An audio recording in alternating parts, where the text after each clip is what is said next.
Мене звати Анжеліка Байбак. Я працюю редакторкою стрічки новин на 24 каналі.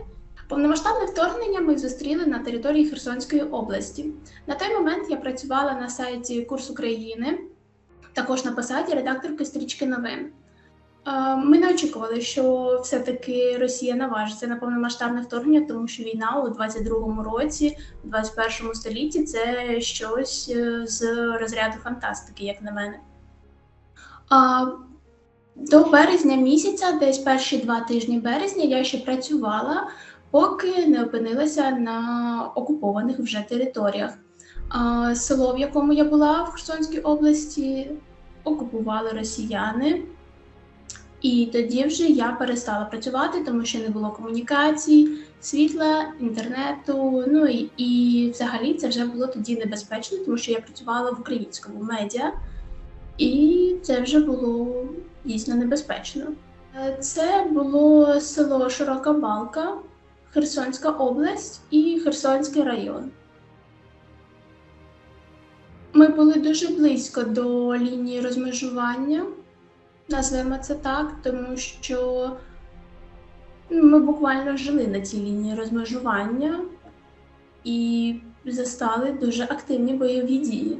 Російська техніка зайшла до нас уже в березні місяці. Спочатку вони просто приїжджали, тому що це село розташоване, можна сказати, на межі Херсонської та Миколаївської областей. І так як росіяни мали наміри просуватися в напрямку Миколаївщини, то наше село стало для них точкою, звідки вони могли б просуватися далі. Тому що це степова місцевість, це не головні дороги, скажімо це так, і вони намагалися просуватися полями. І це село Широка Балка, Станіслав, там і зараз тривають активні бойові дії. Росіяни постійно обстрілюють ці населені пункти. У 22-му році вони спочатку просто їздили технікою, а потім вони облаштували там і командні пункти якісь там свої, і розташували і техніку, і наставили блокпостів, тому що буквально там 10 кілометрів, і вони вже не контролювали ту територію. З цієї території вони обстрілювали і позиції наших військ, і обстрілювали Миколаївщину, тому що вони максимально намагалися підтягувати близько свої установки і завдавати ударів і касетними боєприпасами, і РСЗВ, і з всього, що тільки можливо. Тому ми опинилися прямо на лінії розмежування в активній зоні, в зоні активних бойових дій. Коли я була в окупації, я взагалі перші кілька місяців намагалася не виходити зі свого подвір'я, зі свого будинку, тому що було страшно. Хоча я не можу сказати, що у нас були дуже багато воєнних злочинів, як, наприклад, на інших територіях. На щастя, нас це якось оминуло. І, можливо, це залежало від самих росіян, які приїхали на нашу територію, тому що в основному це були люди з окупованої Донеччини, з окупованої Луганщини, яка опинилася під їхнім контролем у 2014 році. І, можливо, це зіграло також свою роль. Я не можу це стверджувати, але так відчувалося. Для мене, як медійниці, мало хто знав, що я працюю, тому що я з 18 років переїхала жити в Херсон і там і жила. Але однаково я все видалила зі свого ноутбуку, зі свого телефону, щоб не було жодної якоїсь інформації, яка могла б їх спровокувати, а спровокувати їх могло будь-що, якась світлина, якесь повідомлення, навіть якийсь телеграм-канал, який їм не подобався, це могло їх спровокувати. І ми намагалися не поширювати інформацію, що я там десь працювала. Я до того, як стати журналісткою, я працювала вчителькою, тому що я закінчила Державний університет Херсонський за спеціальністю філологія. І я викладачка української мови та літератури.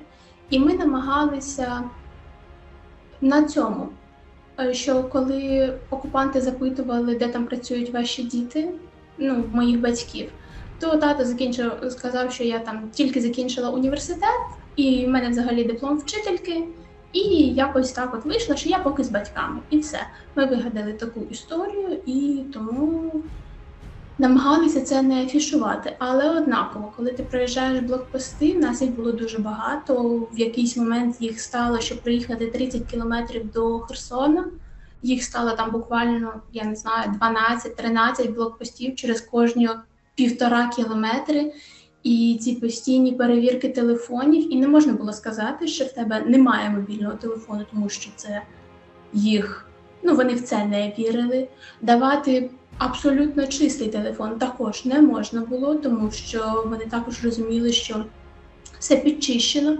Тобто це мав бути такий телефон, в яким ти ніби користуєшся, але щоб там не було нічого українського.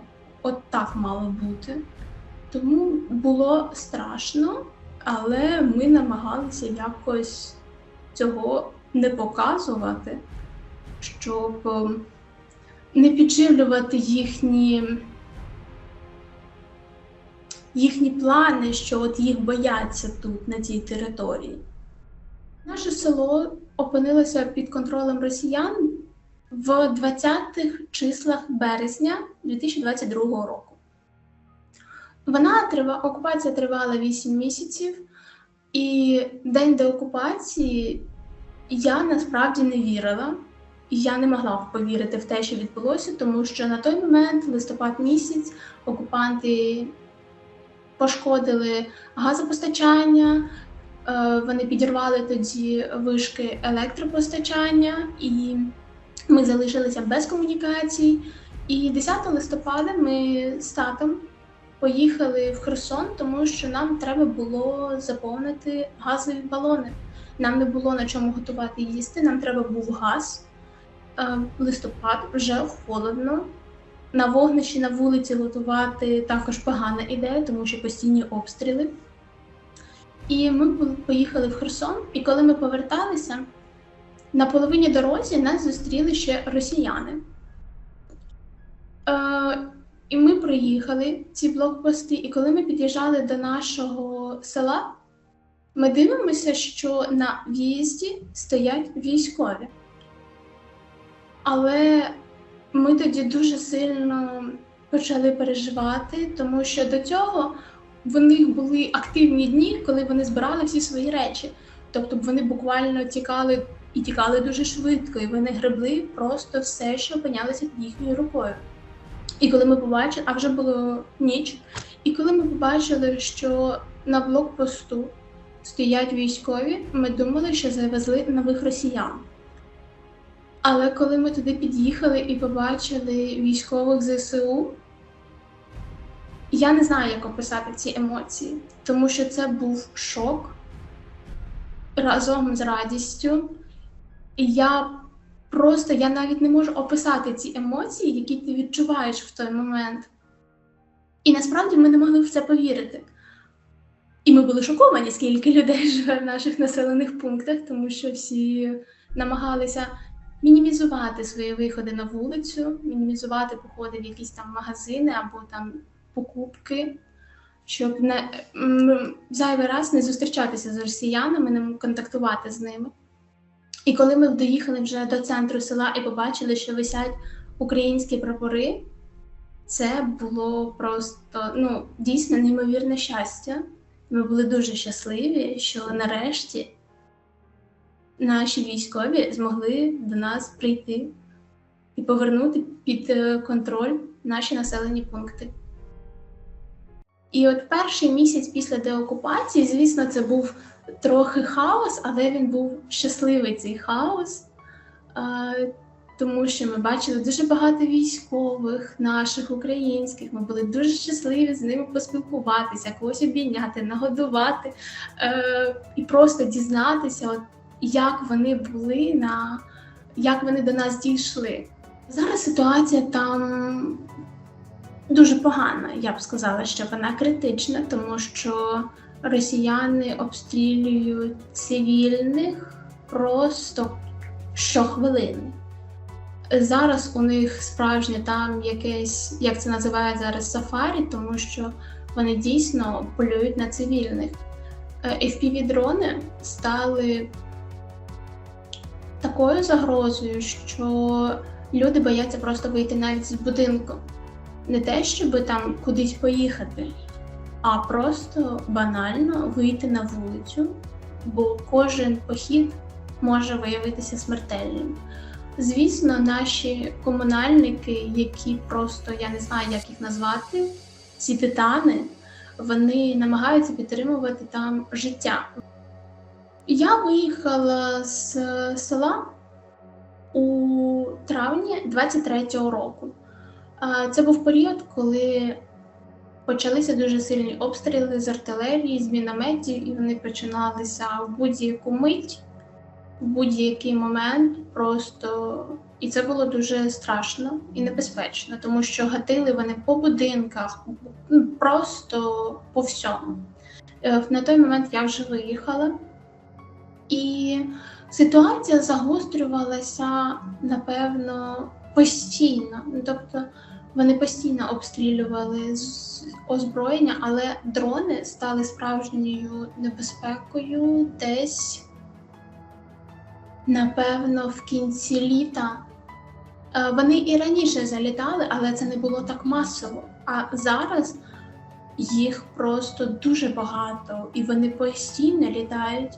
І для того, щоб щось зробити або кудись поїхати, треба робити це дуже рано, коли ще на вулиці темно.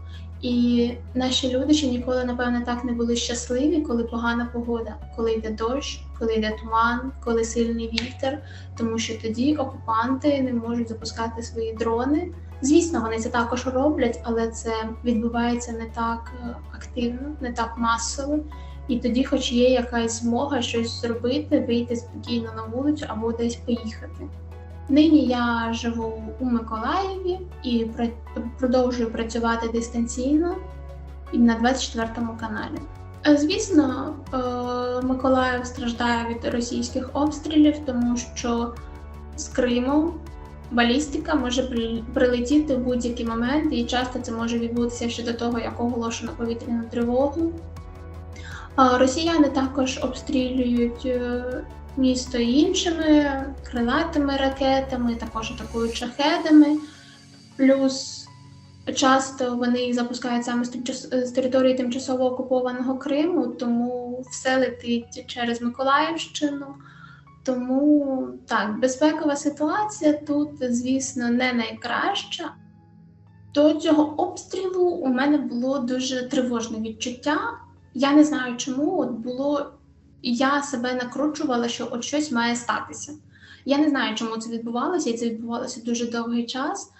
Я щодо цього була дуже тривожною, тому що не знаю, як навіть це пояснити. І 15 жовтня вночі, це було десь о 2:45 ночі, я прокинулася від дуже потужного вибуху. Він пролунав дуже близько, тому що вікна дуже сильно затрусилися і двері також. І я не знаю, як спрацьовують ці інстинкти самозбереження, але я дуже швидко опинилася у коридорі. І буквально кілька секунд і пролунав вже другий вибух, який був дуже поруч. І від того вже посипалося і скло, і почали вилітати двері.